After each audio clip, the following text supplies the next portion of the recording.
Sejam todos muito bem-vindos a mais uma análise. Hoje, a ideia é mergulhar fundo num assunto incrível e decodificar aquela linguagem que às vezes parece complexa demais na contabilidade.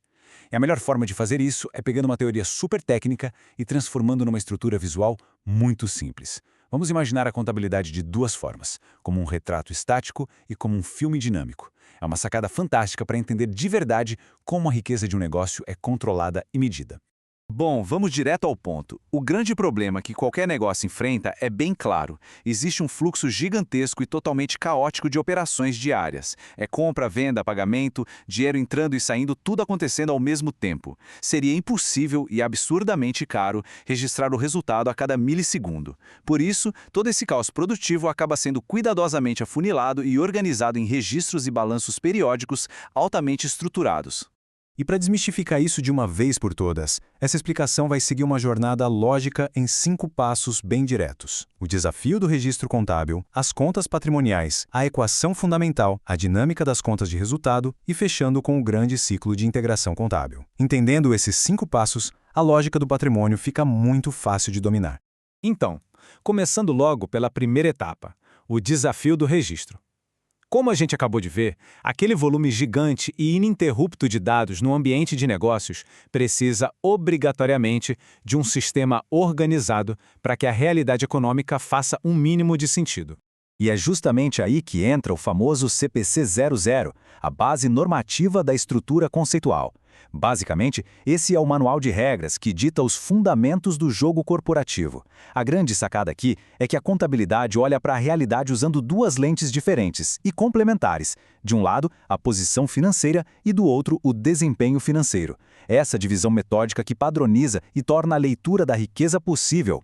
O que nos leva ao nosso segundo ponto, as contas patrimoniais, ou, como a gente gosta de chamar, o retrato estático. Para facilitar, vamos pensar nessas contas como uma fotografia mesmo, um retrato congelado no momento exato do tempo. De um lado dessa foto estão os bens e direitos, que representam tudo que a empresa ativamente controla e usa a favor dela, os recursos aplicados no negócio. Do outro lado da moeda estão as obrigações, que são estritamente as dívidas e os compromissos com terceiros, exatamente naquele mesmo instante. É o equilíbrio perfeito entre o que se tem e o que se deve. E entender os elementos desse retrato estático prepara muito bem o terreno para a nossa terceira etapa.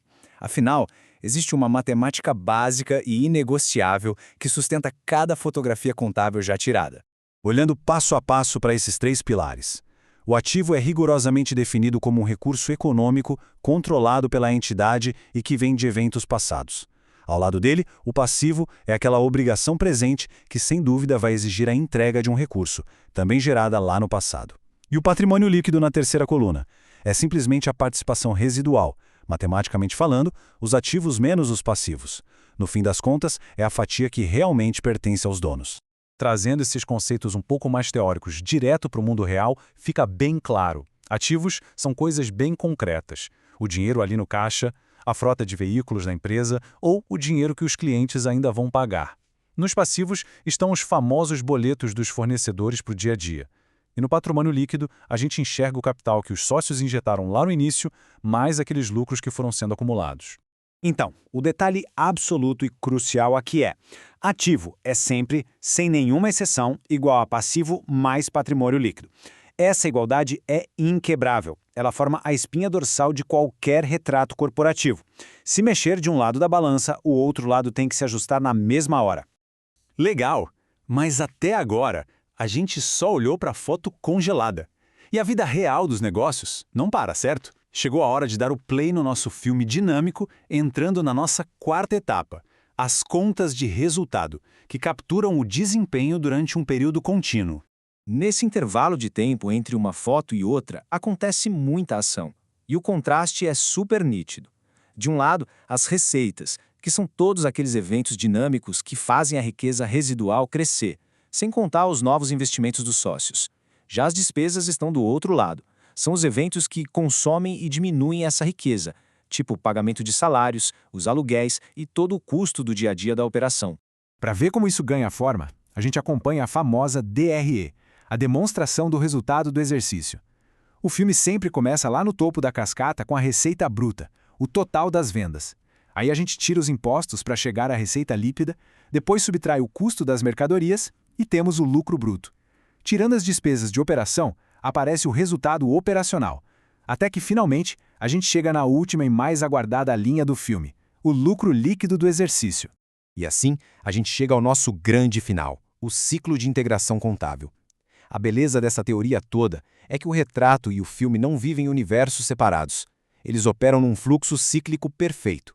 A integração acontece de um jeito muito definitivo. Todas aquelas receitas e despesas dinâmicas do filme entram num verdadeiro confronto no final do período.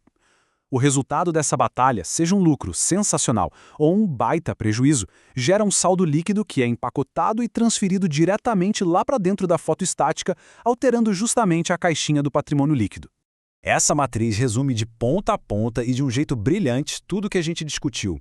As contas patrimoniais têm natureza estática, com foco na posição financeira, e os saldos vão sendo passados de um ano para o outro. Já as contas de resultado têm natureza dinâmica, focam no desempenho e os saldos são rigorosamente zerados no fim do período. Ou seja, o filme explica exatamente por que o primeiro retrato se transformou no segundo retrato. E para fechar essa explicação, fica aqui uma reflexão. Dominar as informações do retrato estático é crucial, sem dúvida, mas observar o filme dinâmico é uma questão de sobrevivência. Basta pensar o seguinte: se uma empresa parece incrivelmente rica na foto de hoje, mas o filme dela mostra prejuízos contínuos mês após mês, quanto tempo vai levar para essa foto simplesmente desmoronar? Analisar a realidade com sucesso exige usar essas duas grandes lentes. É um verdadeiro quebra-cabeça que se encaixa perfeitamente. Muito obrigado por acompanhar mais esta explicação e até a próxima.